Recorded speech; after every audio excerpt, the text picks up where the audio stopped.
Lideramos el camino de la opinión pública y buscamos que la cultura del debate alcance consensos y soluciones a los problemas de nuestro país.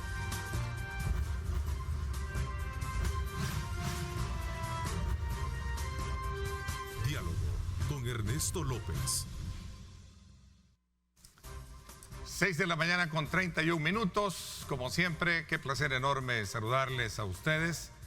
Agradeciendo a Dios Todopoderoso en esta mañana de día lunes, en un arranque de semana, por supuesto, inyectándole el mejor optimismo para poder superar todas aquellas situaciones que se nos presenten a lo largo de este día. Esperamos que haya disfrutado al máximo el fin de semana con su familia, haya hecho las reflexiones pertinentes y la parte más importante, ¿verdad? Esa reflexión espiritual que se dio ya a partir de la apertura de ciertas iglesias que ya aperturaron precisamente sus instalaciones. Así es que desde ya queremos invitarlos a ustedes, como siempre, a que cada uno de nosotros haga los aportes pertinentes para evitar contagios del COVID-19. Guardemos la distancia social, usemos permanentemente nuestro alcohol gel y por supuesto también nuestra mascarilla. Y si tenemos que salir, salgamos siempre evitando aglomeraciones. Gracias a todos por estar pendientes a esta hora de la mañana. Este día, lunes 31, quiero darle la más cordial bienvenida a una profesional salvadoreña con mucho talento, con mucho conocimiento y sobre todo también de parte de mi admiración por su interés por darle aportes importantes en materia económica a nuestro país, también desde la formación de muchos estudiantes. Me refiero a Carmen Aida Lazo, economista, a quien le doy la más cordial bienvenida. Gracias por acompañarnos, Carmen Aida. Buenos días, bienvenidas a mi programa. Buenos días, Ernesto. Un gusto compartir con usted y con su audiencia. Muchísimas gracias por acompañarnos, Carmen Aida. Sé que son varios aspectos importantes por los cuales vamos a tener una buena plática esta mañana y que tienen que ver precisamente con el más reciente artículo en el cual usted describe el ajuste fiscal que se nos viene. Esto tiene una connotación que para muchos puede decir, bueno, es algo que es una realidad que no vamos a poder de alguna manera detener. Pero quisiera comenzar un poquito abriendo, digamos, el análisis y la discusión de estos temas en esta primera parte, preguntándole cómo se ve desde la perspectiva, cómo se ve la economía, cómo se ve el país desde el aula. Bueno, Ernesto, la verdad que le mentiría si algún economista le puede decir que está listo para diagnosticar completamente lo que estamos viviendo. Realmente cuando uno estudia desde las aulas este fenómeno, uno se tiene que remontar a la Gran Depresión para poder comprender un fenómeno de esta magnitud. Y lo sabíamos desde que se cerró la economía en marzo. Desde ese momento, desde antes, yo empecé a leer el nivel de impacto que iba a tener este fenómeno. ¿Por qué? Porque, ¿cuál es lo diferente, quizás, Ernesto, de este fenómeno con respecto a previos? Vámonos, si quiere, a la última, no crisis, pero recesión económica que tuvo El Salvador. Eso fue en la crisis financiera del 2008. Sin embargo, esa crisis se parecía a otras crisis que se llaman crisis de demanda, en el sentido que viene un shock a la economía, se reduce el crecimiento de la economía, se reduce la demanda, tarda un tiempo la economía en recuperarse. En el 2008, por decirle algo, El Salvador, la producción cae en cerca de un 2-3%, se pierden 38,000 empleos, pero bueno, esos empleos luego se recuperan para el 2011.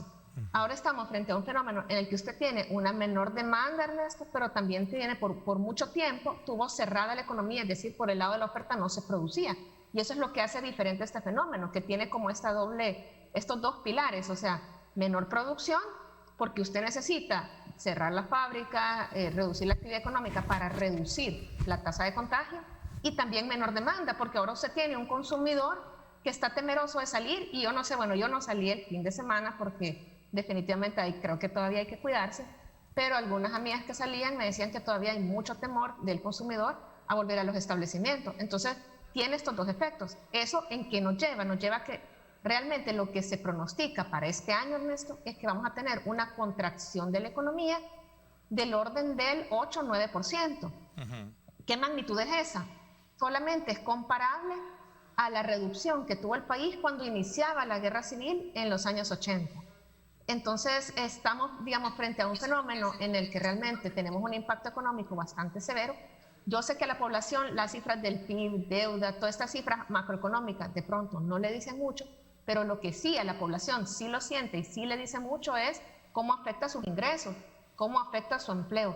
Y lo que tenemos hasta ahora es que las últimas cifras de empleo que estaban disponibles de Seguro Social nos dan una caída del empleo de más de 80.000 de empleos que se han perdido en el sector privado en lo que va de la crisis. Y la crisis, Ernesto, todavía se está desenvolviendo, es decir, si se fijan no podemos decir, bueno, ya se superó, ya abrimos y volvimos a lo mismo de antes, ¿verdad? Realmente vamos a quedar con una economía golpeada por, pues, no sabemos cuánto tiempo. Hay quienes dicen, mire, realmente hasta que no haya vacuna no podemos hablar de un regreso a una mediana normalidad. Y eso hace que esto sea, digamos, una crisis o un efecto económico inédito, sin precedentes para cualquiera, por lo menos de los que están vivos. O sea, este día, por cierto, en un análisis que hacía, y voy a pedirle a nuestro productor que coloque en esta información, que la sección de negocios del periódico El Diario de hoy plantea. ANET proyecta que al final del año se perderán alrededor de 131.000 empleos. En El Salvador despidieron a más hombres que mujeres, indica alguna estadística que, por cierto, la están dando algunos organismos internacionales como el BID. Estamos hablando de un impacto muy importante. La gran pregunta es, ¿qué es lo que nosotros tenemos que hacer ahora que estamos a una semana de haber aperturado la economía, Carmen Aída? Bueno, para empezar creo que tenemos que considerar cómo es nuestra economía salvadoreña, y un gran porcentaje de la población trabaja en la informalidad. Y para ese porcentaje de la población sigue siendo importante que se les ayude a poder cumplir protocolos de seguridad, protocolos higiénicos que minimicen la tasa de contagio de ese importante sector. O sea, por una parte tenemos que considerar cómo es nuestro mercado laboral. Entonces, a ese grupo, digamos, es un grupo que está sufriendo mucho. Yo he hablado con vendedores que me dicen, Carmen Aída, desde marzo pues no hemos podido vender, no hemos podido salir a la calle. Y ese, digamos, es un segmento muy vulnerable, un segmento que necesita mucho apoyo, no solo en los protocolos, sino también que, digamos, personas que están en condición de pobreza, Ernesto, es importante que reciban ayudas mínimas para poder evitar caer en una situación de pobreza extrema. Por otra parte, bueno, ahora que se reabre la economía para toda esta parte del sector formal, nuevamente también continuar con la verificación de que se cumplan protocolos higiénicos, protocolos de salud que minimicen la tasa de contagio. Por otro lado, algo que es bien importante, yo creo que vamos a hablar, me imagino, más adelante, porque era el tema del artículo que a usted le llamó la atención, es en una condición en la que los recursos del gobierno están siendo bien escasos, porque se ha caído la recaudación y porque está elevándose el gasto, tenemos que ser muy cuidadosos con la calidad del gasto público. ¿Cuáles son las apuestas del país? O sea, ¿qué le vamos a priorizar? Porque realmente estamos alcanzando un nivel de deuda, Ernesto, que bueno, yo también aquí le traía unos gráficos por si acaso quiere que los proyectemos, para que también, digamos, la población comprenda en magnitud histórica cómo se ven las cifras de ahora.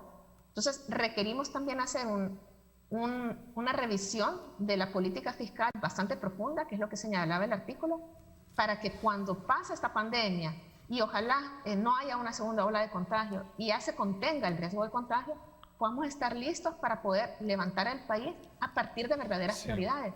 Bueno, hay un aspecto... algo que indudablemente es transversal. Sí, perdón. Sí, perdón, Carmen. No, algo que es transversal en esto y que realmente es fundamental es que estos son momentos en las naciones para que las naciones estén unidas. Porque es bien importante la forma en la que también el país se proyecta con la comunidad internacional. Entonces, indudablemente uno no puede vincular que el desempeño económico de una nación está vinculado también a cuál es el ambiente político, cuál es, por ejemplo, el cumplimiento de las reglas del juego. Lo que no se puede ver en este momento es, por ejemplo, actuaciones arbitrarias en los que hayan cierres de empresas sin justificación o que hayan realmente percepción de que las cosas se deciden de una manera discrecional, porque eso sí terminaría pues de orientar la inversión, y necesitamos que una vez pasada esta pandemia enfoquemos todos los esfuerzos en poder realmente generar empleo y atraer inversiones a El Salvador. Hay un elemento que también antes de digamos como consecuencia de lo que fue la pandemia y donde ya se veía venir situaciones muy difíciles en materia de liquidez, yo recuerdo que el ministro de Hacienda en aquel entonces, al anterior, Nelson Fuentes, en algún momento previno que ya se estaban sintiendo, a raíz de no haber actividad productiva y de aporte por toda la situación de la cuarentena, la falta de liquidez precisamente en el gobierno para hacer cumplimiento de ciertas obligaciones. De hecho, los fondos adicionales que se van a recibir este año, especialmente el tema de las municipalidades, que es un actor directo en el cual también hay mucho impacto de carácter social y de desarrollo, van a verse afectados, Carmen Aida. Sí, completamente. Fíjese que yo revisé, Ernesto, cuáles eran los datos de recaudación del gobierno hasta julio. Están publicados ya en el Ministerio de Hacienda y se han recaudado unos 640 millones de dólares menos con respecto al presupuesto. ¿Qué significa esto, Ernesto? Que esa brecha entre lo que se esperaba recaudar y lo que no se está recaudando tiene que ser llenada con préstamos o con reducción del gasto, con diferentes mecanismos de financiamiento. Por eso es que las finanzas públicas se sienten apretadas. Aparte de que está cayendo la recaudación porque se recauda menos IVA, menos renta, que son dos impuestos que están íntimamente relacionados con el nivel de la actividad económica, aparte de eso tenemos también mayor gasto por temas de salud, mayor gasto por la entrega de los $300 que se le dio a la familia, por las entregas de las canastas alimentarias y también posiblemente porque hay cierto nivel de despilfarro y pues un manejo de recursos que esperaríamos que fueran más transparentes por parte de la administración pública. Quizás mostrarle, ¿verdad?, o decirle que realmente el nivel de deuda que se espera que vamos a llegar en diciembre de este año no lo hemos visto antes, Ernesto. Y no sé, me gustaría, se lo voy a poner, yo creo que se puede. Tengo deshabilitado para que le pueda hacer el screen sharing, pero si me permiten, le quería mostrar un poco cómo se ven los datos de deuda. La población también pueda comprender porque realmente estamos queriendo, varios economistas, que la población comprenda que se viene un ajuste, que a la gente, y es normal, no nos gusta hablar de sacrificios, no nos gusta hablar de cuáles gastos se tienen que reducir, no nos gusta hablar de cuáles ingresos o impuestos hay que aumentar o qué medidas se tienen que hacer. Claro. Pero que la verdad de las cosas, como están las finanzas públicas, prácticamente estamos llegando a un escenario donde ese ajuste es bastante inevitable. Y por eso, en mi artículo, lo que yo trataba de hacer era de trasladar cuál era parte de la discusión que el Fondo Monetario ya nos había dicho en abril, de decirnos, mira, por acá va a venir el ajuste, tenés que ajustarte por el lado del gasto. Por ejemplo, planilla de empleados públicos es un tema que el Fondo Monetario lo señala, ¿verdad? Y también tenés, por ejemplo, que ajustarte por el lado de los ingresos, aumentando quizás algunos impuestos, llevando a cabo ciertas medidas administrativas para poder realmente volver a equilibrar las finanzas públicas. Porque lo cierto es, Ernesto, que una deuda del 90% del PIB, que es lo que vamos a llegar, no es sostenible. Y eso es importante comprenderlo. El Fondo Monetario lo que está diciendo es, una vez se supere la crisis, y el Fondo Monetario asumía, fíjese, lo que se llama un escenario B, es decir, asumía que este año la economía se contraía un 5.4%, pero que el otro año rebotaba y aumentaba 4.3% el crecimiento económico. Ahora los escenarios están siendo un poco menos optimistas, porque se está viendo que obviamente esta recuperación es más lenta, que esta enfermedad es complicada, que todavía no están claras las perspectivas de cuándo vamos a tener un tratamiento o una vacuna disponible en estos países. Entonces, digamos que las perspectivas del mundo se han ido poniendo, digamos, un poquito más pesimistas en la medida que ha pasado semana y se ha comprendido mejor la evolución de la enfermedad. Eso significa nuevamente que El Salvador, cuando termine 2020, va a tener una deuda, y póngalo a pensar en términos de si fuera su economía familiar, una deuda con relación a sus ingresos del 90%, cuando al inicio del año esto era 70%. Jamás en un año hemos visto un incremento tan fuerte en la deuda. Producto de que está aumentando el nivel de endeudamiento, en lo que va del año, el país, el gobierno se ha endeudado unos $2.000 millones, y por otro lado que la economía se contrae. Entonces tenemos más deuda con relación a un nivel de producción menor. Eso nos pone en un nivel de riesgo. ¿Por qué? Porque un país que ya tiene estos niveles de endeudamiento y que tiene bajo crecimiento, ya digamos los organismos internacionales o quienes nos prestan dinero van a dudar antes de volver a prestarnos más.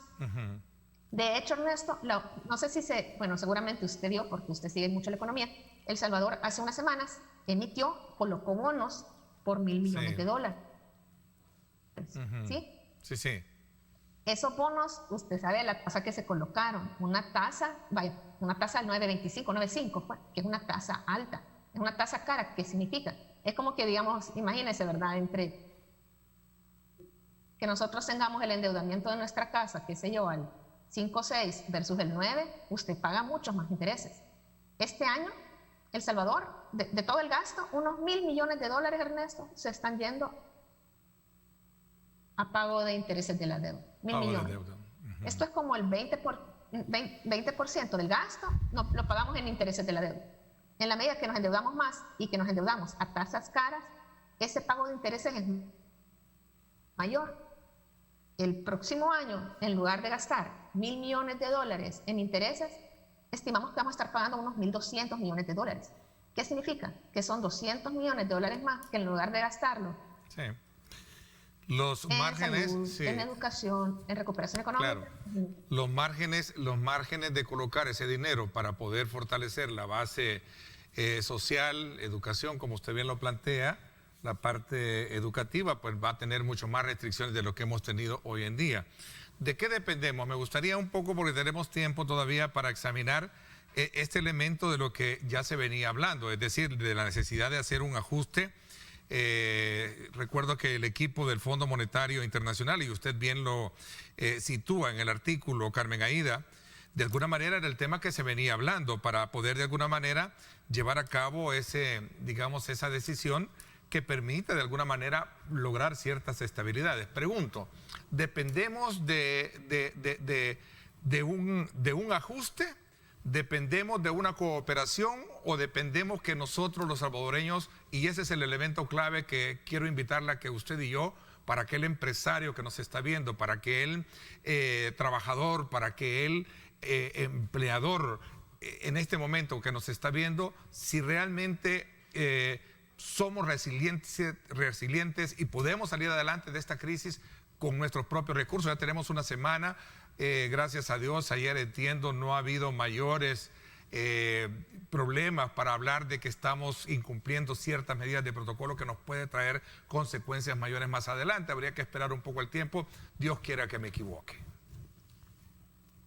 Bueno, sí, mire, definitivamente yo creo que los salvadoreños hemos demostrado, y a veces la gente dice, bueno, ya se aburre con ese tema, pero yo creo que somos una nación de gente resiliente. Yo creo que usted y yo conocemos personas que en esta crisis se están reinventando completamente. Claro. Han tenido que con mucho dolor de pronto cerrar sus negocios y han abierto otros. Que se han pasado, que no tenían alfabetización digital, pero que al ver la oportunidad se están rebuscando.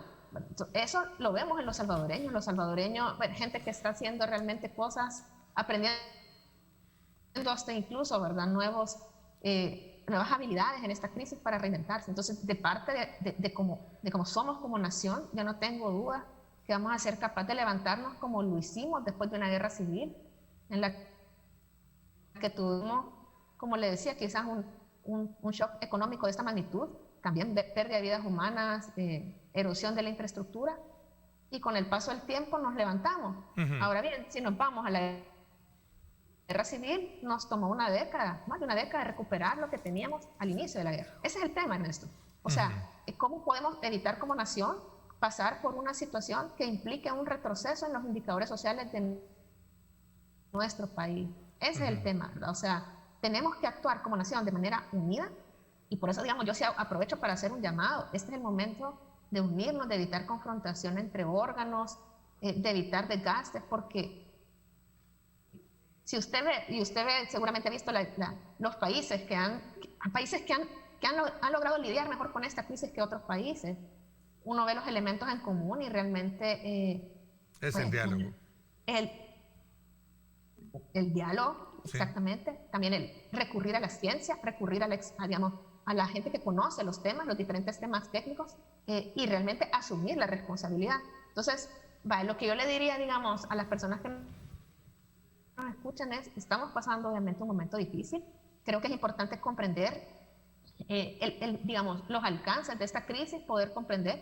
Creo que cada quien dentro de nuestro sector, de nuestro ámbito privado, tenemos que comprender cómo afecta a nuestro sector. Yo estoy en el sector educación en esto y es también un sector que está siendo fuertemente afectado por la crisis, quizás con consecuencias de largo plazo, porque algunos dicen, mira, quizás algunos hábitos han venido para cambiar para siempre. Quizás algunas cosas no van a seguir siendo para siempre. Entonces, yo creo que esa reflexión como salvadoreños, ¿verdad? De decir, bueno, realmente el desgaste de la confrontación no nos sirve. Lo que nos sirve es comprender cómo nos adaptamos. Entre más pronto nos adaptemos va a ser mejor, pero también comprender cómo va a quedar nuestro país. Porque lo que tenemos que tener claro es que El Salvador, Ernesto, no recibe dinero gratis. El Salvador no es un país como quizás en los tiempos de la guerra, donde una buena parte del presupuesto venía de cooperación internacional.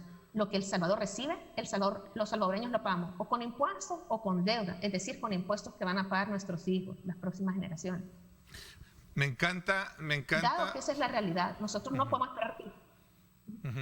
Me encanta el rumbo del análisis que llevamos, porque precisamente a eso iba, adentrarnos un poco para comprender también el ambiente que gobierna al país y que hasta donde yo entiendo y las valoraciones que hemos hecho, y es algo que no podemos olvidar porque está a la vuelta y a la mirada de todos, es precisamente toda esta crispación ideológica, política que no ha llevado en nada a llevar a superar esta situación como tal.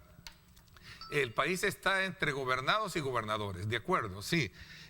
Un elemento importante detrás de todo esto también ya, quizás Carmen Aida, sabiendo de que así está el tema del financiamiento, los recursos que el gobierno ha tenido a bien ya autorizados por parte de la Asamblea Legislativa para poder colocarse. Esta inyección de capital, que debe de ser cuanto antes, que es la que está esperando todo el mundo, es un punto de honor también si queremos ir un poquito cambiando ya el resultado del análisis para lo que viene por delante, que sería el cierre del ciclo económico. Otro elemento que yo quiero de manera introducir es que me encanta que, al menos en referencia de lo que ha planteado el Banco Central de Reserva, es que parece ser que todo el dinero que nos viene del extranjero, llamado remesas, parece que se ha mantenido el estándar de envío, ¿no? ¿O me equivoco? Sí, fíjese que esa ha sido una de los efectos que ha sido menos negativo a lo esperado. El Fondo Monetario había dicho, bueno, para los países receptores de remesas van a caer un 20%. A la fecha han caído un 8%, ha caído menos de lo que se esperaba. En parte porque también ha habido mucho apoyo en Estados Unidos y realmente el paquete económico en Estados Unidos y en países desarrollados ha buscado evitar que aumenten sustancialmente las tasas de desempleo y obviamente eso nos termina beneficiando.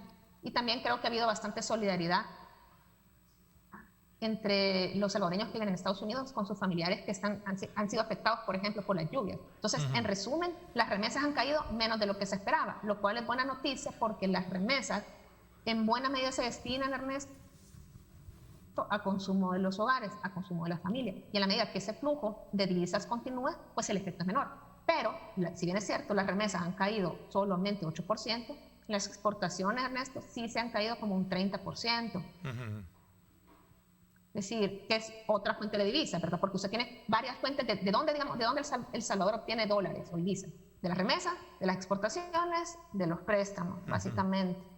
Entonces, las exportaciones, esas sí se han caído y bastante fuerte. Bueno, hay que recordar... Ahora bien, vamos a esperar con la... sí. Perdón, hay que recordar que nuestra balanza comercial siempre ha sido deficiente, ¿no? ¿Sí?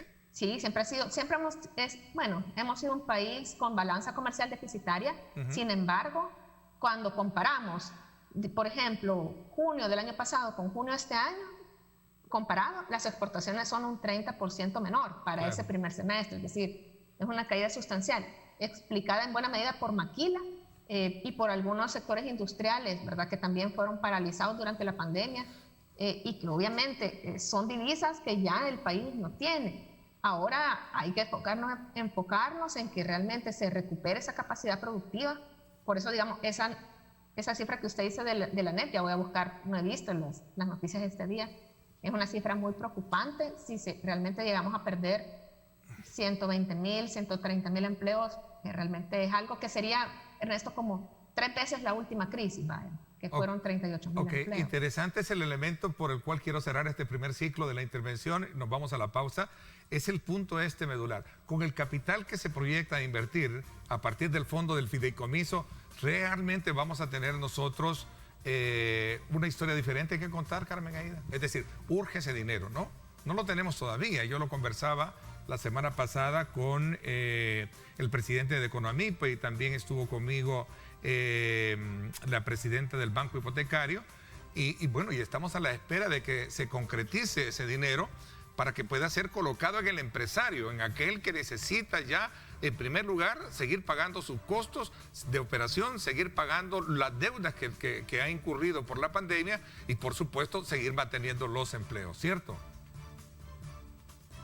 Sí, correcto. Y es bien importante en ese punto porque creo que ha habido poca claridad de cuáles son los criterios que van a ser utilizados para financiar, apoyar a ciertos sectores, ¿verdad? Igual se acuerda que se habló de 2 temas, de un fideicomiso para brindar apoyo financiero y también se habló de un pago a planilla, ¿verdad? Que iba a cubrir un mes, ¿verdad? Pero realmente ya ahora tenemos pues más que nunca exigir transparencia con respecto a saber cuáles van a ser los criterios, cuáles sectores, por qué se apoya a esos sectores, cuál es el perfil, decir, vaya, esperaríamos que se apoye sobre todo a ese empresario que, por ejemplo, tiene muy difícil el acceso al sistema financiero, porque hay un grupo de empresas, quizás pequeños, pero que han podido reestructurar sus operaciones, reestructurar su financiamiento en el sistema financiero, pero hay un grupo que es el más vulnerable. Entonces, no solamente es que se requieran recursos, es que sean utilizados con transparencia, ¿verdad?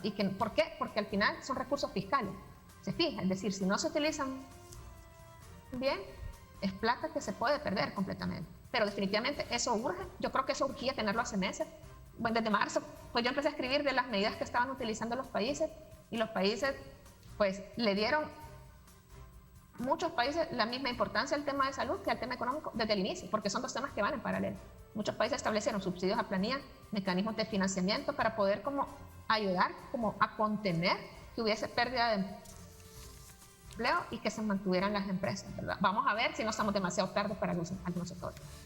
Voy a hacer una pausa, tengo más información que colocar sobre la mesa de este análisis. Carmen Aida, gracias por darnos el tiempo y sobre todo también el conocimiento oportuno para poder comprender desde su punto de vista esta situación de la economía. También el sábado tuve la oportunidad de conversar con el doctor Francisco Lazo, un economista que es el presidente del Colegio de Economistas de nuestro país, y hablábamos precisamente sobre estos elementos claves y el factor de la necesidad de romper el esquema de distanciamiento, de diferencias ideológicas, políticas, debe de ser cuanto antes para superar esta situación. Vamos, salvadoreños, manos a la obra, tenemos mucho que dar, hemos sido conocedores o conocidos en el mundo por superar aquellas situaciones que se nos presentan difíciles. Vamos a la pausa, gracias por estar con nosotros.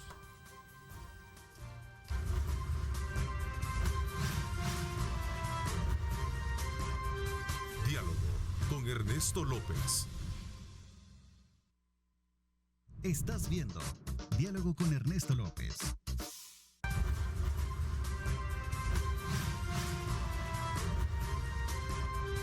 Diálogo con Ernesto López. Gracias nuevamente por estar con nosotros. Carmen Aida Lazo, economista, catedrática con nosotros esta mañana, haciendo una evaluación sobre el estado de la economía del país y sobre todo también con el enfoque de carácter fiscal.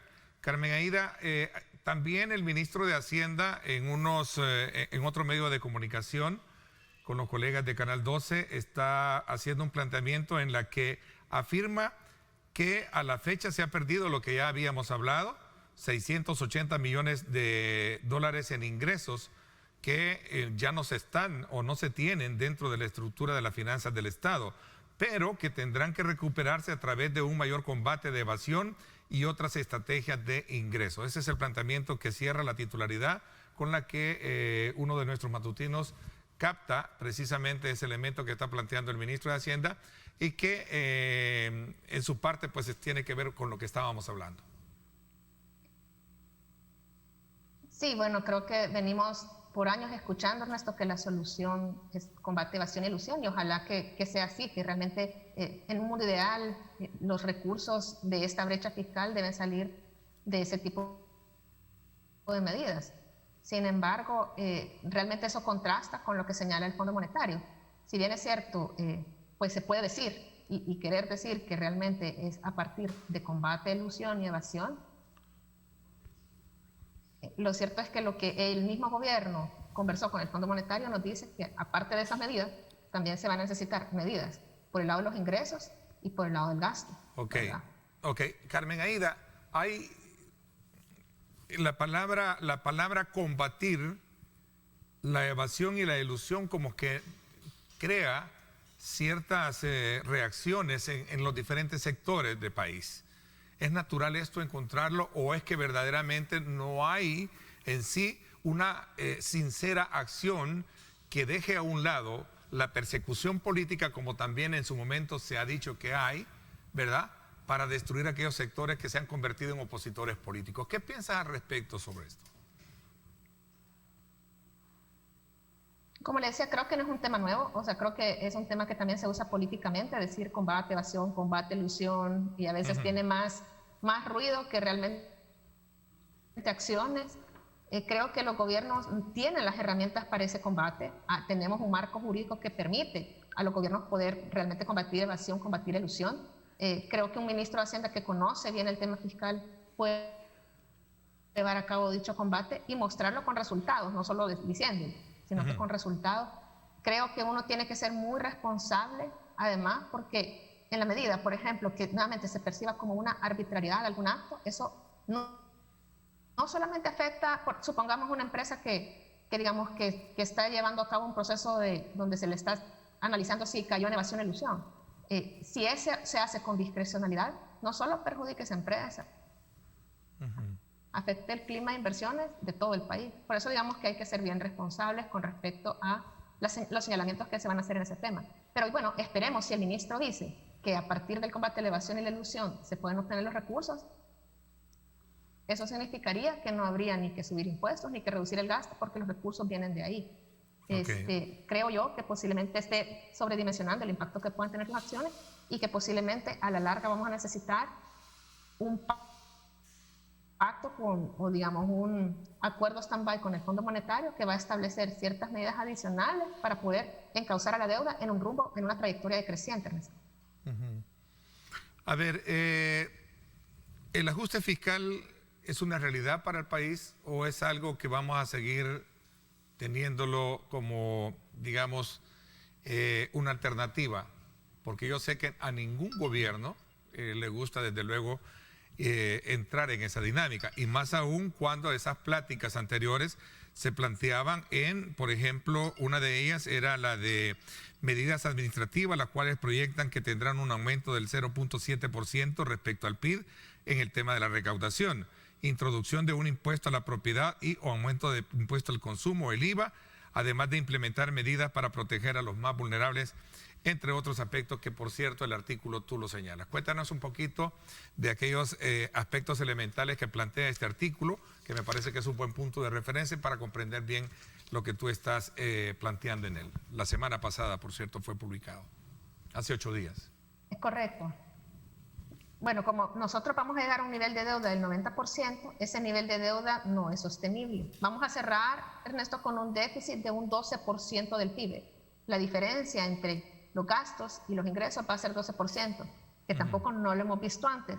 Lo normal siempre es como un 3%, es decir, es un nivel bien alto. Entonces vamos a llegar a un 90% y el fondo lo que recomienda, y es bien importante decir, que este informe del Fondo Monetario que yo cito no es una cosa obligatoria, es decir, le está diciendo a El Salvador, mira, El Salvador, te va a tocar ajustarte.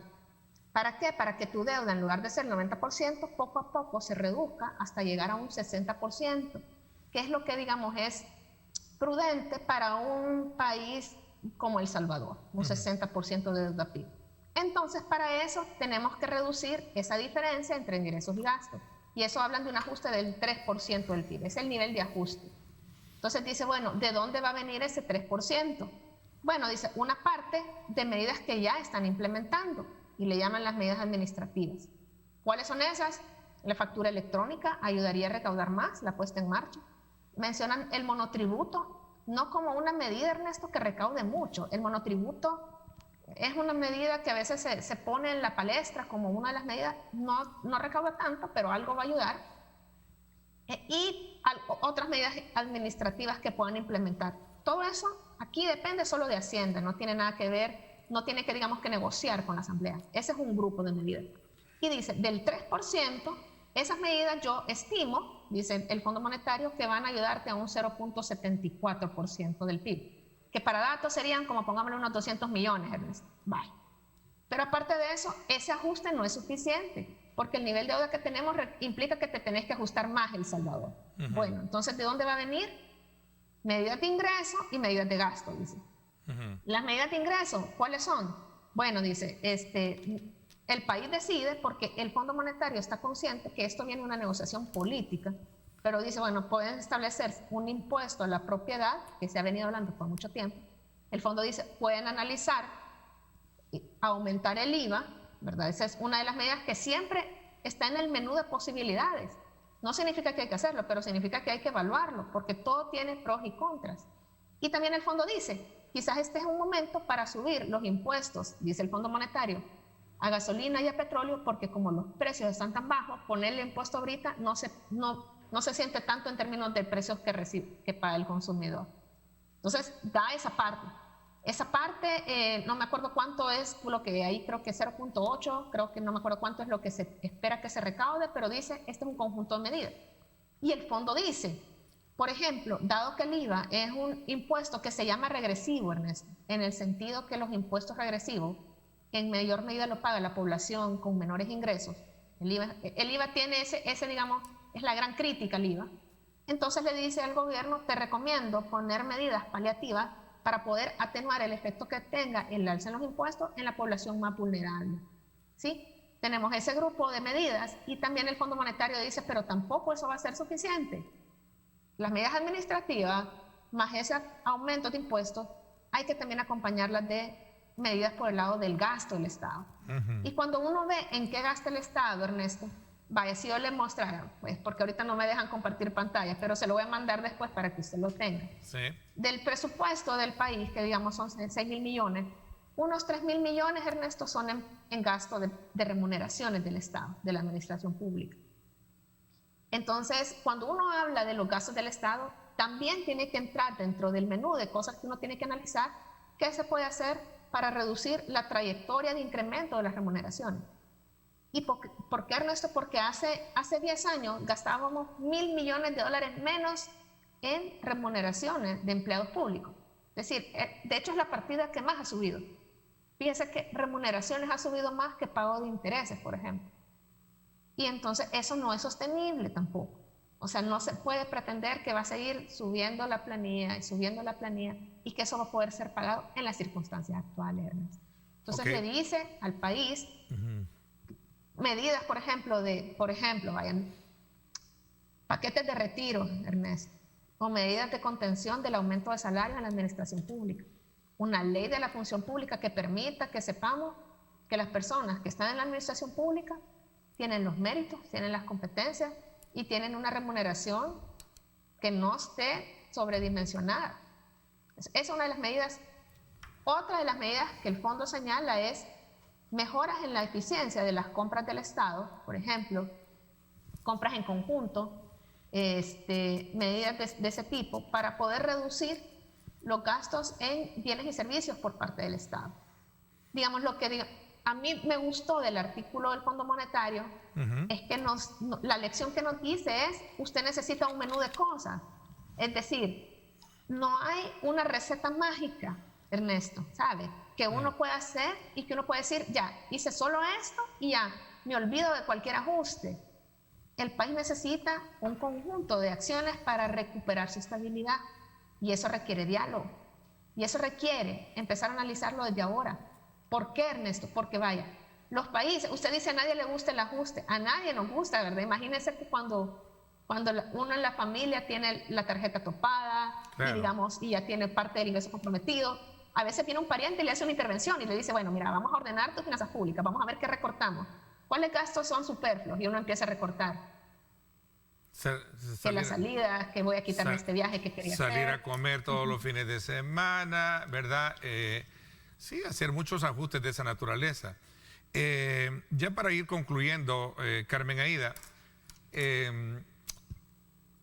¿cuánto tiempo vamos a tardar para equipararnos y equilibrarnos? ¿O dependemos concretamente de la acción de la Asamblea Legislativa para que nos den los fondos a estos sectores y comenzar a producir, comenzar a trabajar? A mí me encantó mucho la visita que hizo no sé si era la ministra de Turismo, acompañada también con la secretaría, la comisionada técnica, en el sector turístico. El sector turístico es importante. De hecho, muchos países se están inventando precisamente el tema turismo porque saben que es un elemento importante para poder establecer una buena estrategia de desarrollo. Voy a pedirle al productor que me coloquen por ahí, en el caso de la experiencia de Londres. Ahí tenemos guías turísticos de Londres, se reinventan por la pandemia. Me gustó la visita el fin de semana para poder de nuevo mover esa economía que es muy localista, ¿verdad? Es muy localista, y ahí están los elementos o nichos que necesitamos mover ahora más que nunca, ¿cierto?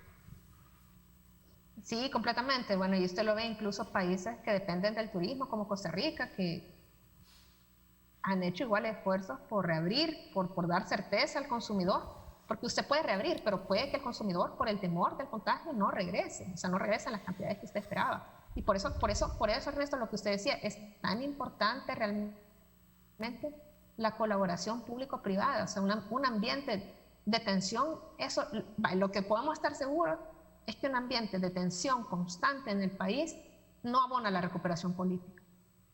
No hay forma que el país pueda recuperar la vida, digamos, que teníamos en enero, si persiste la confrontación. Así es. La confrontación entre órganos del Estado, la confrontación gobierno, sector privado, y por otro lado, si hay una percepción de que va a haber discrecionalidad, de que hay un abuso en el uso del poder que hace que alguna parte del Estado imponga de una manera discrecional sus actuaciones. Eso definitivamente no ayuda.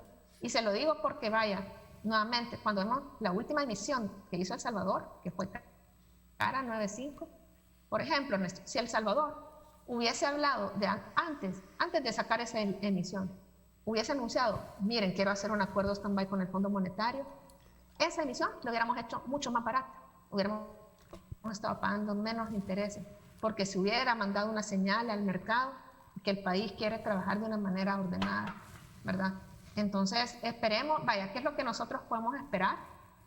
Que digamos que ahorita, pasados estos momentos, digamos, que han sido muy tensos, que se tiendan puentes, Ernesto, ¿verdad? Es lo que le conviene realmente, creo yo, al gobierno, pero sobre todo también creo que es lo que le conviene al país. No podemos pasar pensando en clave electoral, si bien nosotros tenemos elecciones en el 2021, lo que tenemos en juego ahorita es el bienestar de la gente. Definitivamente. Paul Steiner nos escribe, el presidente de CONAMIPE, se incorpora vía WhatsApp y me envía un mensaje. Y dice, buenos días Ernesto, saludos también para Carmen Aída. La prioridad para minimizar el periodo de recuperación debe ser reactivar los sectores que reinvierten más de sus ingresos en la economía nacional. Maquila y multinacionales repatrian sus ganancias y el impacto de beneficio es principalmente empleos, pero los que reinvierten el 100% de sus ingresos son los que levantan la economía coincidentalmente. Dice, estos son los sectores más vulnerables también. Es una reflexión que nos hace. Sí, creo que podemos diferir en los criterios, ¿verdad? Yo creo que solamente para decir, creo que no podemos dejar de lado los sectores que puedan implementar protocolos. Es decir, si un sector, Ernesto, puede implementar protocolos de distanciamiento que le permitan seguir operando, debe seguir operando. Si es un sector que genera divisas, lo cual ayuda al país, debe seguir operando. Si es un sector que genera empleo formal, que tanto necesita un país, tenemos que hacer los esfuerzos. Entonces serían quizás criterios complementarios que sugeriría tomar en cuenta. Muchísimas gracias, Carmen Aída, por el tiempo que dispuso. Sabemos de sus obligaciones profesionales, educativas, Gracias por haberme acompañado esta mañana, Carmen Aida. Bueno, un gran gusto haber compartido con usted. También saludos a Paul Steiner, que me mandó saludos, y gracias de verdad, y estoy siempre a la orden para usted. Cómo no, muchísimas gracias. Interesante esta primera etapa en la que examinamos también la necesidad de ir fortaleciendo la base de la comunicación y especialmente de la negociación entre quienes nos gobiernan para que los gobernados podamos tener desde luego las herramientas necesarias para despegar la economía. Cuando regresemos, me acompaña Juan José Martel, diputado del Partido Cambio Democrático, para hablarnos acerca de las proyecciones políticas que tiene su partido, las proyecciones políticas que tiene él ahora de cara a recomposiciones mismas que tuvo el fin de semana, donde el Partido Cambio Democrático ya estableció su estrategia de acercamiento y alianzas para, desde luego, apoyar la gestión del presidente Nayib Bukele. Nos vamos a la pausa y regresamos con más.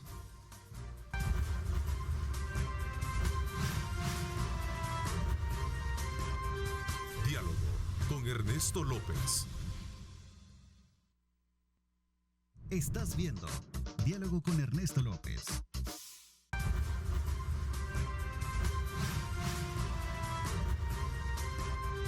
Diálogo con Ernesto López. Bueno, gracias nuevamente por estar con nosotros. Son las 7 de la mañana con 20 minutos. Como siempre, estamos muy agradecidos con todos ustedes por acompañarnos con nuestra señal y sobre todo también esa ecuánime forma de poder dar aportes importantes a través de las redes sociales. Nos encanta. Somos un medio de comunicación donde no tenemos ninguna agenda de carácter partidaria. Aquí colocamos los diferentes puntos de vista para que usted pueda enriquecer su propio criterio. Bienvenidos. Ahora le doy la más cordial bienvenida al diputado Juan José Martel. Gracias por acompañarnos, Juan José. Gracias, Neto. Es un gusto estar aquí de nuevo en tu programa tan querido, tan recordado para mí, que fue una parte importante de mi vida, y también alegrarme mucho de que ya esté de regreso con todos los motores en este programa que tanto ha orientado al pueblo salvadoreño. Es un gusto. Muchísimas gracias. Te agradezco tus palabras y la honra y gloria sea para nuestro Señor Jesucristo. A ver, Juan José, ¿cómo ves, cómo está el panorama? Vi que tu partido el fin de semana tuvo una convención, no te vi en la fotografía, cuando estaba convaleciente aún en el hospital. Escuché decir de ti que no corrías por una candidatura como diputado, siendo actualmente el único diputado que tiene Cambio Democrático. La primera impresión que se me vino es que han habido, como lo hay en todos los partidos, y digo como lo hay en todos los partidos, porque no eres la excepción, diferencias al interior del mismo, ¿cierto? Bueno, mira, antes de las elecciones primarias, obviamente, yo planteé al partido mi disposición total a continuar en el esfuerzo si ellos lo consideraban necesario, participar si ellos consideraban que era necesario, y la respuesta que tuve de la estructura departamental de San Salvador, de sus líderes, fueron: no te necesitamos, no te queremos en el partido, las bases no están de acuerdo contigo y por lo tanto no hay interés. Perfecto, les dije yo, gracias. A partir de ese momento yo me distancié, guardé silencio. El objetivo no era salir a señalar esto, pero después de las elecciones primarias esto se fue obviamente conociendo, que yo ya no iba, que iban otras figuras del partido, etcétera. Comenzaron a preguntarme en privado y luego poco a poco esto se fue convirtiendo en una dinámica que me ha obligado pues a explicar esta situación. Yo creo, Ernesto, que cuando uno tiene un compromiso con la ciudadanía y con un proyecto, desde cualquier lugar en el que esté, puede contribuir. Hace casi 4 años, a mí me pidieron que fuera secretario general de Cambio Democrático. Fue una solicitud unánime del partido. Después me solicitaron que fuera el candidato a diputado. Era un riesgo, En ese momento, Cambio Democrático no tenía representación en la Asamblea Legislativa. En ese momento, Cambio Democrático había sido derrotado en las últimas elecciones en las que había participado en el 2015. Cambio Democrático había estado muy poco en la noticia y algunas noticias que habían habido no eran de signo positivo. Una estructura territorial débil y una legalidad pegada con un hilo. Pegada con un hilo. En ese sentido, casi me entregaron un cadáver político que estaba medio conectado por un hilo a una posibilidad legal.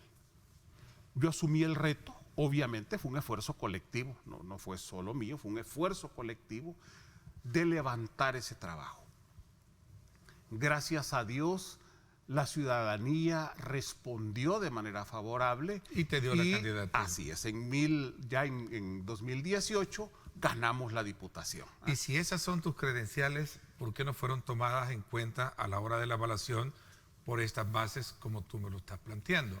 ¿Cuál es tu pecado?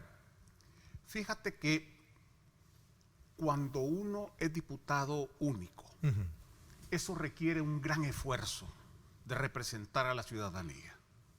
Yo he estado permanentemente en la Comisión de Hacienda, en la Comisión de Economía, en la Comisión Política, gracias a mi suplente que me ha ayudado muchísimo en la Comisión de Trabajo, prácticamente ella ha estado presente en la Comisión de Trabajo. He estado en todas las subcomisiones que se han nombrado en la Asamblea Legislativa para elegir funcionarios de segundo grado. Empujamos la iniciativa de las pensiones y logramos la comisión ad hoc para ver el tema de las pensiones de la que soy parte. Entonces, cuando uno está solo, prácticamente el trabajo legislativo absorbe. Y en realidad, para mí ese era el objetivo fundamental, porque todo se está haciendo a nombre de Cambio Democrático. Era también no solo para levantar mi imagen, que era para mí lo de menos, sino para levantar la imagen de un proyecto político que a mi juicio necesita ser fortalecido. En ese sentido, yo creo que por ahí debería andar la cosa. Es decir, yo por ejemplo no ocupé PPIs. Nunca solicité a la policía ninguna vigilancia, no la necesitaba. Algunos diputados no la necesitan, pero la ocupan como plazas partidarias, en fin. Hay una serie de cosas que yo no hice en el sentido tradicional. Posiblemente por ahí ande, pero eso creo que es una respuesta que ellos podrán dar. ¿Cuál es la razón que no usaste por PPI? Las que en ese momento? No, nunca. O sea, pero hasta hoy yo ando... ¿Los PPI para qué se ocupan? ¿Para darte resguardo o no para andar llevando a los niños al colegio? ¿No? Es un derecho que tiene en la ley el diputado de tener 4 PPIs. Pero a mí me parece que no tiene sentido usarlo de manera general. Yo creo que si hay algún diputado que necesite seguridad, pues hombre, qué bueno, ¿verdad? Que tenga sus PPI, pero en mi caso yo no lo consideré necesario. Entonces me parece que es un mal uso, es un mal manejo el pretender que solo porque tengo derecho a 4 PPIs, llegar y pedirlos a la policía, en un momento en que la policía está necesitada de recursos y le hacen falta elementos. Esa fue la razón. Ahora, yo creo, Neto, que lo más importante es, a mí me entregaron un cadáver político con la legalidad en un hilo. Yo les estoy entregando en este momento y que yo me retiro un partido con su legalidad sólida, un partido que ha hecho las alianzas correctas con el presidente Bukele, un partido que se ha convertido a lo largo de estos tiempos en actor político. Yo les entrego eso y obviamente estoy ya cerrando este capítulo. Creo que esto no tiene mucho sentido continuarlo, cierro mi capítulo, Tengo todavía 8 meses por delante en la Asamblea Legislativa. Tengo temas de primer orden en la vida nacional. Tenemos que sacar el tema de pensiones. Sigo en la lucha por las tarjetas de crédito, aunque no es mucho lo que vamos a lograr. Sigo en la lucha por el historial crediticio. Estamos en la lucha por la no privatización del agua y porque el agua se convierta en un derecho humano para todos los salvadoreños. Estoy en la lucha también junto a diversos sectores en varias temáticas y creo que eso, aparte del gran esfuerzo por seguir apoyando las iniciativas presidenciales. Te voy a respetar a ti, al partido también. Voy a invitar obviamente a su presidente, al secretario general, ¿verdad? ¿Es presidente o secretario general de Cambio Democrático? ¿Quién? ¿El secretario general? Pues fíjate que ¿Cómo en ha quedado realidad, la estructura? según me han explicado, no hay una estructura. Yo acabo de renunciar a el presidente de la lotería, ¿cómo se llama? A Javier. A Javier Milán. Yo creo que él es una buena está al frente oportunidad. ahorita. O Douglas, o quedó Douglas. Es que voy a invitar a Douglas y a ella también para conversar un poco, porque te quiero hacer esta pregunta. ¿Por qué no peleaste tu liderazgo? Mira, los liderazgos se ganan y se ganan con la gente. Pero no, y yo lo he peleado con la ciudadanía. Pero si te No pidieron tiene alejarte sentido. del partido, es que no te habían ganado ese liderazgo. Sí, pero no tenía sentido, Neto. Iba a generar una división interna. Iba a generar, de todos modos, acordate que las elecciones partidarias están elaboradas únicamente con la membresía. CD no tiene muchos militantes. En todo San Salvador tendrá unos 800. Votaron un poco más de 300, según me han dicho. No tengo datos oficiales, pero según me han dicho. Es decir, estamos en esas cosas pequeñas, en las que los partidos políticos, cuando quieren ser grandes, ven más allá. A mí poco me interesa. No tenía interés en eso. Yo nunca llegué, miren, aquí vengo a proponer y quién contra quién. No. Simplemente. Pero de afuera sí podemos ver un liderazgo ecuánime en tu persona. No, y fíjate que yo estoy sorprendido. Yo estoy sorprendido. Sin dejar de subestimar el trabajo que el partido, que el presidente de Javier tenga, pues he conversado el tema con él y me parece que la visión de ellos es. Te pregunto, ¿es una postura de más acercamiento o eras poco tímida tu relación con el actual ejecutivo? Y esta nueva dirigencia, esta nueva tendencia de cambio democrático, ¿es plegarse más con el presidente Bukele? No, yo creo que nosotros tenemos una alianza de apoyo al proyecto. Yo lo he hecho desde la Asamblea Legislativa. Ese proyecto tiene un alto componente legislativo. Muchas de las decisiones que toma el Ejecutivo pasan por la Asamblea Legislativa. Tú eres un hombre de izquierda y tú lo has dicho, abierta. ¿Sí? Efectivamente, yo soy un hombre de izquierda, ¿Y el partido sigue siendo de izquierda? El partido ha sido un partido de izquierda democrática, no es un partido de derecha. Es un partido que desde una visión de transformadora de la sociedad es que ha venido funcionando, y precisamente esa visión transformadora de la realidad es lo que nos fue acercando y lo que nos llevó al acuerdo con Nayib Bukele. Incluso el partido hizo el sacrificio de su legalidad cuando ya la tenía asegurada para la candidatura de Nayib. Y en ese sentido yo sí creo, Neto, que se ha dado un gran aporte. Ahora, yo los dejo hasta ahí. No tengo opinión sobre cuáles son las decisiones que ellos tomaron, sobre cuáles son las decisiones que ellos van a tomar. Yo me voy a centrar en el esfuerzo legislativo. Les dejo un partido distinto al que había cuando yo llegué a tomar posesión de la Secretaría General y al que yo llegué cuando la candidatura. Yo me concentro estos 8 meses en los temas de país. Faltan todavía 8 meses en esta legislatura. Tenemos temas claves de país que tenemos que entrar a hacer algo en la Asamblea Legislativa. La correlación no es fácil en la Asamblea. Todos sabemos, hay una correlación desfavorable a un proyecto de cambio, pero creo que hay mucho que hacer. Y lo que a mí más me impresiona es que la ciudadanía ha seguido mi trabajo. las expresiones que yo veo de solidaridad y de apoyo en las redes sociales, en todas las redes sociales, van mucho más allá de mi expectativa, de lo que era mi expectativa. Ha habido una reacción de apoyo al trabajo que he hecho en forma masiva, en forma unánime en muchos sectores, en forma contundente, y esa es para mí una gran satisfacción. El decir, hombre, hemos comenzado un camino que en la Asamblea Legislativa otros van a continuar después del 2021. Ok, este es un replanteamiento del partido. La primera diputación la asume Douglas, ¿sí? Entiendo que sí, yo he estado muy poco metido dentro de esto. Hablemos de esto me he cuando ido regresemos. enterando. Voy tarde en esto.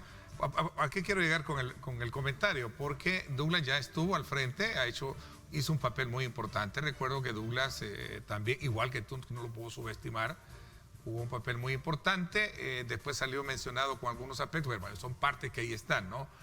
Pero voy a invitarlo a él, a Javier también, para que estemos acá y conversar también el otro ángulo de la moneda. ¿Hacia dónde va el cambio democrático con este nuevo giro? Ya no hablemos veamos un poquito más el horizonte a donde puede ir a aterrizar. Recordemos que también el partido Gana ha hecho una declaración de convención en la que están abiertamente abriendo sus alianzas, sus permisos para establecer la consolidación con el presidente Nayib Bukele. ¿Vean? Vamos a hablar de esto cuando regresemos. Son las 7:35. Gracias por estar con nosotros.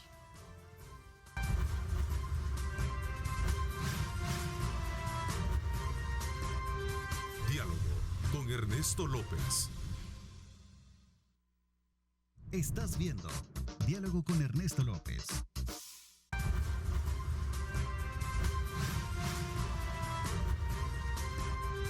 Diálogo con Ernesto López.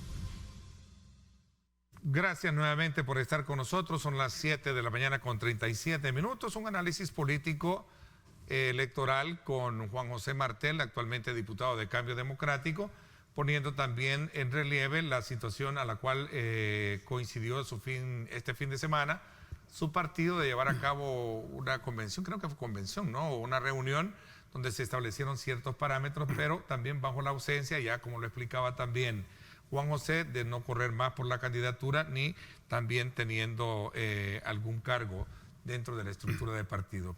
A ver, Juan José, pero para cerrar un poco el ciclo, Cambio Democrático es un partido que ha estado de alguna manera ligado, de hecho participa dentro de la estructura del gabinete actual del gobierno del presidente Nayib Bukele, ¿verdad? Muchos de sus dirigentes. Cuéntame un poquito, entrando en este tema de la genealogía. Bueno, tenés también ahí al partido Gana, que también lo está. ¿Cuál es el escenario que prevé que puede tener entonces ahora a partir de las diferentes posturas que asume Cambio Democrático en este nuevo concierto de ideas electorales que vienen? Sí. No, yo me enteré por las redes sociales ayer que hubo una reunión no sé si fue convención, pero fue una reunión, ya la voy a buscar. Es una reunión, dijeron, de dirigentes territoriales, de líderes territoriales.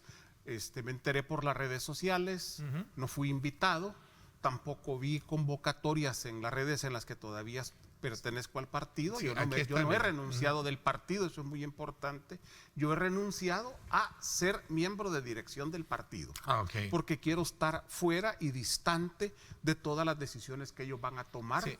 Creo que ellos deben de tener la libertad de decidir y por lo tanto lo mejor por ahora es el distanciamiento. Aquí está, fíjate, ahí está, mira, es CD más unido que nunca junto a todos sus líderes territoriales, nacionales. De cara a las elecciones 2021, este domingo anunciamos las coaliciones y reiteramos, y este es el punto por el cual te planteé la pregunta anterior. Es bueno que lo busquen los amigos y que vean los comentarios, que reiteramos numerosos comentarios. Nuestra sólida alianza con el presidente Nayib Bukele. Excelente. ¿Qué encontraste tú en esos mensajes? Mira, yo creo que lo primero y lo interesante es que fue una reunión, hay unas 25 personas tal vez en esa foto, en la cual yo no fui convocado, me enteré al mismo tiempo que toda la gente a través de las redes sociales. revisé las cuentas de Cambio Democrático en Facebook, en Twitter, no aparece una invitación, no aparece una convocatoria, y pues ellos tendrán que comentar qué fue lo que decidieron, lo que acordaron. Yo, es importante, estoy ya en un proceso de distanciamiento de todo ese tipo de decisiones.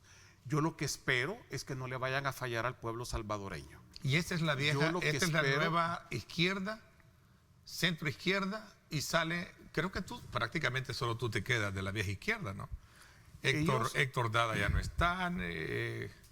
Yo más bien lo que creo es que ellos deberán de definir cuál es la ruta que van a seguir.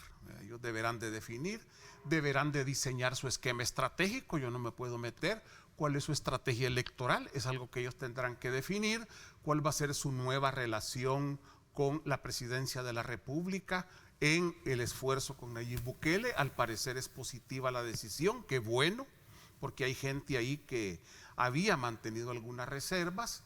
Por otro lado, yo por mi parte cumplo mi compromiso desde la Asamblea Legislativa, sigo en el apoyo y en el esfuerzo al presidente de la República, y creo que lo mejor por ahora es el distanciamiento social. Te decía al principio, Neto, esta quizás sea de la última o de las últimas entrevistas que yo dé sobre este tema. Yo cierro este capítulo. No tiene sentido estar en este tipo de dinámica de dimes y diretes. Me dedico al esfuerzo de la Asamblea Legislativa, donde todavía tenemos mucho, pero mucho por hacer. Ahí tengo una agenda pendiente que todavía creo que podemos avanzar mucho a pesar de ser un diputado único y de no haber una correlación favorable en la Asamblea Legislativa, pero hay que dejar las bases para la nueva legislatura, que obviamente será distinta a esta que se va a instalar a partir del 2021. Ok, te respeto nuevamente esto y lo cierro, solo te hago la última pregunta. El doctor Rubén Zamora, el doctor Héctor Dada, ¿están detrás de Douglas Avilés? ¿Acompañando, perdón? Mira, yo hasta donde dejé el partido, que es un poco, que comencé a distanciarme, que es antes de la primaria, no había ninguna relación ni con Rubén Zamora ni con Jorge Villacorta, a quienes yo respeto mucho, a quienes les tengo un aprecio especial. Hemos sido compañeros de lucha durante tantos años, pero ellos estaban totalmente distantes del partido mientras yo estuve también en el Partido Cambio Democrático. Ahora ya desde unos días antes de las primarias hasta la fecha en que yo he estado distante y en que ya formalicé mi renuncia al organismo temporal de dirección, porque, ojo, no hay secretario general, no hay secretario de actas, no hay secretario de comunicaciones. Legalmente, lo que hay es un organismo de dirección provisional o transitoria según el Código Electoral, mientras no se monte la primaria. Y a partir de eso, entonces, yo ya guardé distancia. No sé si ellos tendrán algún otro compromiso, etcétera. Yo sigo en Cambio Democrático, no me voy para ningún otro partido político, estoy en el esfuerzo de la Asamblea Legislativa. Fui electo como diputado de Cambio Democrático. Y aunque era un Cambio Democrático diferente legalmente, pero ese espíritu de Cambio Democrático yo lo voy a mantener hasta el final de mi periodo. ¿Te sientes 100% identificado con la administración del presidente Bukele? ¿Estás plegado al presidente Bukele? A diferencia de cómo ahora está proyectándose este grupo de miembros que dicen: reiteramos nuestra sólida alianza con el presidente Bukele. ¿Será que tú no estabas plegado a él 100%? Por eso te pregunto. No, mira, Neto. Yo creo que los hechos hablan por mí, y eso es claro en las redes sociales. Yo no esperaba tanto apoyo en las redes sociales. Yo adquirí un compromiso como partido y como persona con el presidente de la República. Nos une un proyecto de cambios para este país que se está ejecutando. Lamentablemente la pandemia nos atravesó, claro, esta coyuntura, pero hay un proyecto en el que se está caminando. Y yo en ese sentido, todo lo que ha estado de mi parte para apoyar el proyecto que encabeza Nayib Bukele, lo he hecho desde el momento de la campaña electoral, desde antes de la campaña electoral y ahora en la Asamblea Legislativa. Es un apoyo, esa palabra plegarse no me gusta mucho. Se trata de un apoyo racional, pero es de un entendible. apoyo objetivo. Pero es entendible. Exactamente, es entendible. Pero se entiende más. Así es, y de un apoyo consciente. Y sobre todo es un apoyo racional al presidente de la República. Ok. Está haciendo lo correcto, está luchando en una correlación desfavorable dentro de la Asamblea Legislativa, en una correlación favorable de cara a la población, muy favorable, pero totalmente desfavorable en la Asamblea Legislativa. Bueno, voy a hacer una pausa. Te agradezco el que nos permitas conversar sobre este tema que sin duda alguna viene siendo un punto neurálgico en todo el quehacer de la política, sabiendo de que tú has estado al frente de este partido dando la cara. Eres el único partido, eres el único diputado. Entonces, me voy a la pausa y regresemos. ¿Cómo ves el escenario electoral? ¿Cómo se va a mover los números? ¿Cómo se ven los números? Creo que es importante. ¿Te parece? Porque a lo largo del tiempo que viene vamos a poder hablar de tu agenda, la que tú me decías, que tienes esto, que tienes lo otro, Claro. que estás trabajando en estos temas. Pero quiero aprovechar, cerrar este ciclo de conversación por el cual coincidimos contigo para conocer el estatus que ahora tienes dentro del partido a partir de la sorpresa que me llevé en cama, digo yo en cama, estando en el hospital, cuando vi que no corrías ya por una candidatura. ¿Te parece? Te agradezco muchísimo. Voy a la pausa. Gracias por estar con nosotros.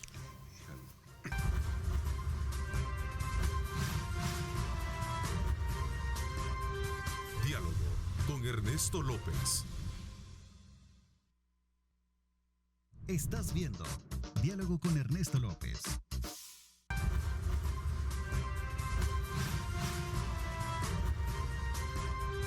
Diálogo con Ernesto López. Bueno, gracias nuevamente por estar con nosotros hablando de proyecciones electorales. Los invito a que sintonicen en directo con Ernesto López Radio. Este día voy a conversar con el candidato alcalde a la alcaldía de Santa Tecla por el partido Nuevas Ideas, Henry Flores, a las 6 de la tarde. No se lo pierda, va a estar muy interesante conocer las proyecciones que él tiene y cómo piensa en algún momento quitarle la alcaldía a Roberto Dawinson, que más adelante también lo vamos a invitar para conocer sus puntos de vista. Aida Betancourt también estará con nosotros, candidata a diputada por el Departamento de la Libertad de Nuestro Tiempo. En la segunda parte estará con nosotros hablándonos sobre sus aspiraciones políticas. Interesante, voz de la nueva generación, nuevos relevos políticos. Interesante, vamos a conocer desde luego con Aida sus proyecciones políticas en la segunda parte de su programa En Directo con Ernesto López Radio. Un espacio que consolida precisamente las proyecciones radiales del Grupo Megavisión a través de 107.7 Fuego, estación del Grupo Radial Megavisión. Juan José, ¿cómo ves el escenario? Si lo queremos ver para ser más específico y de interés y para el interés del televidente, ¿cuánto sacarán? ¿Cómo va a quedar la correlación de fuerzas? Sé que no tienes una varita mágica, tampoco que sos primo del mago Jimbe, pero... Sí. No, mira, yo creo que en primer lugar va a ser un proceso electoral seguramente pospandemia y ojalá pospandemia, porque no sabemos cómo va a evolucionar esta situación en los próximos meses. Esa va a ser una característica. Y esa característica es importante porque va a determinar el estilo de la campaña electoral. Es decir, ya eso de andar en la calle tocando la puerta, dándole la mano a la gente, abrazándola, creo que es algo que no se va a poder hacer. Va a ser una campaña más de medios de comunicación, va a ser una campaña más de redes sociales que han adquirido una potencia increíble. Por lo tanto, hay una nueva realidad. No van a poder haber concentraciones masivas, supongo, va a depender de cómo estemos en el periodo pospandemia. Entonces los partidos tendrán que hacer adecuaciones metodológicas, operativas a su plan concreto de campaña. Ahora, ¿qué es lo que estamos viendo a 6 meses de las elecciones? Yo siempre creo que las cosas varían, aunque no varían de manera sustancial cuando se han venido sosteniendo a lo largo del tiempo, ¿verdad? En primer lugar, vemos que hay una fuerza dominante, que es Nuevas Ideas. Vemos 2 o 3 fuerzas que están detrás, Arena, FMLN, Gana. Territorialmente entra Las fuerte. tres tienen... Te voy a robar te voy a hacer esta pregunta por cuestiones de tiempo. Territorialmente entra fuerte Nuevas Ideas a pesar del conato que tuvo de elecciones que parece ser fue muy criticado. Yo creo que sí. Yo creo que tienen una fuerza territorial los partidos políticos. Las fuerzas territoriales son importantes. A ver, solo perdón, no me expliqué bien. ¿Tú crees que no le afecta el problema que tuvo Nuevas Ideas de que mucha gente salió insatisfecha con sus? Mira, yo creo que en toda democracia... Como en el caso de Arena también, que tiene su problema serio. Arena tiene un problema serio de representatividad territorial. A eso voy. Mira, en toda democracia siempre hay gente que queda insatisfecha porque pierde una elección, eso es normal. Y sale un ratito... Pero cuando es adrede, como en el caso de Arena, un rato que fue una planilla... despotricando, así es. Entonces cada quien busca cómo administra su problema. Es decir, en el caso de Arena fue una sola planilla. Una sola planilla. Hay otras fuerzas políticas que solo presentan una planilla a consideración. El otro fue eléctrico, electrónico. El otro fue abierto, en algunos casos fue electrónico, en otros casos fue votación, otros partidos lo hicieron con votación de tradicional. Pero ¿qué es lo importante, Neto? Lo importante es que hay una fuerza claramente dominante. Y hay 2 fuerzas políticas que han estado las últimas 2 o 3 décadas disputándose la hegemonía entre primero y segundo lugar, que ya desde la elección presidencial son segundo y tercer lugar. Y nada indica que ellos van a poder recuperar. Es decir, vamos a tener una batalla fundamentalmente de 3 o 4 partidos políticos. Vamos a tener una batalla en que va a estar Nuevas Ideas encabezando este esfuerzo, el FMLN, Arena, Gana, y el resto de fuerzas políticas van a la supervivencia. PCN, PDC y los nuevos partidos políticos, todos van a la supervivencia. Creo que además la dinámica política no da para tantos partidos, ¿verdad? Se ha logrado llegar a tener 5 o 6 diputados a lo más en la Asamblea Legislativa, pero en realidad la representación se concentra siempre en 2 partidos políticos que tienden a polarizar. El fenómeno es que cambia el esquema polarizante, porque el esquema polarizante Arena-FMLN se rompió con la irrupción de una nueva fuerza política que es Nuevas Ideas. Yo sí creo de que va a cambiar completamente la correlación legislativa. Obviamente ningún partido político puede reconocerte que va a perder diputados, ninguno. Si a ti cualquier partido que le pregunte si va a ganar, te va a decir que va a ganar 2 o 3 más de los que ya tiene. Claro. Y cuando tú sumas, aparece una asamblea como de 100 diputados. Pero la realidad es que hay que acomodar 84 diputados en una nueva correlación. Y si Nuevas Ideas irrumpe en la vida nacional, que como lo ha hecho, y las encuestas se mantienen, que las encuestas han demostrado que dicen la verdad.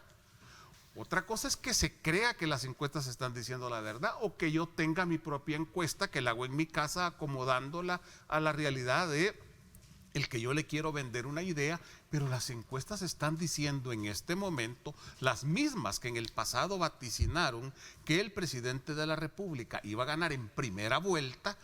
Esas mismas encuestas ahora están vaticinando una victoria pero muy contundente. Recordemos que el presidente Nayib Bukele era un fenómeno, indudablemente, pues, o sea, en términos muy prácticos de lo que se quería venir corregir ya de lo agotado que estaba. Exactamente. Nunca se traslada de manera automática la simpatía de un presidente o de un líder a su partido. Eso no es automático. En ninguna parte. El partido puede tener un alto liderazgo y su dirigente no, o al revés. En este caso, Nayib tiene un alto liderazgo y un poco la interrogante es cuánto de ese liderazgo va a tener nuevas ideas. Pero sí, es obvio, Nuevas Ideas se va a convertir en la primera fuerza política del país y con muchas posibilidades de tener mayoría en la Asamblea Legislativa. ¿Tu partido? ¿Cómo dejas tu partido territorialmente hablando para poder lograr escaños?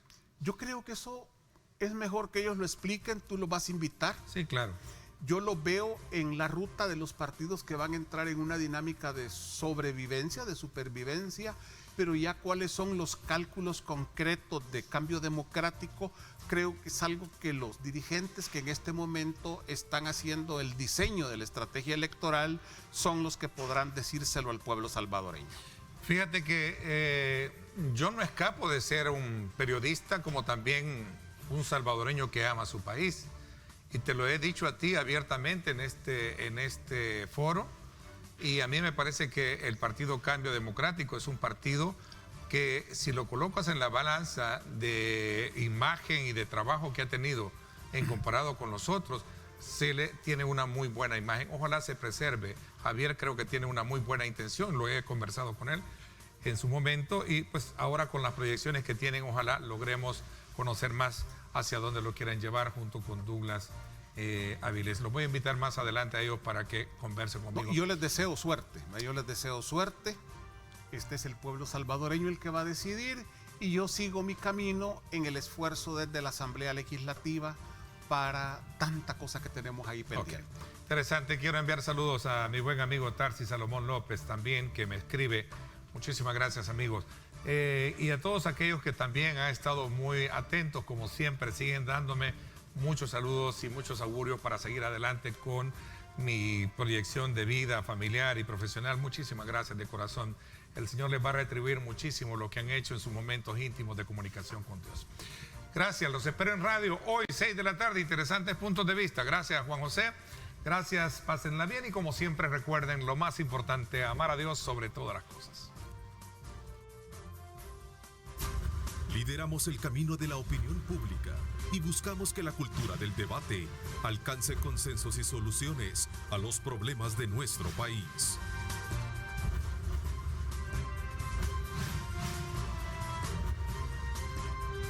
Diálogo con Ernesto López.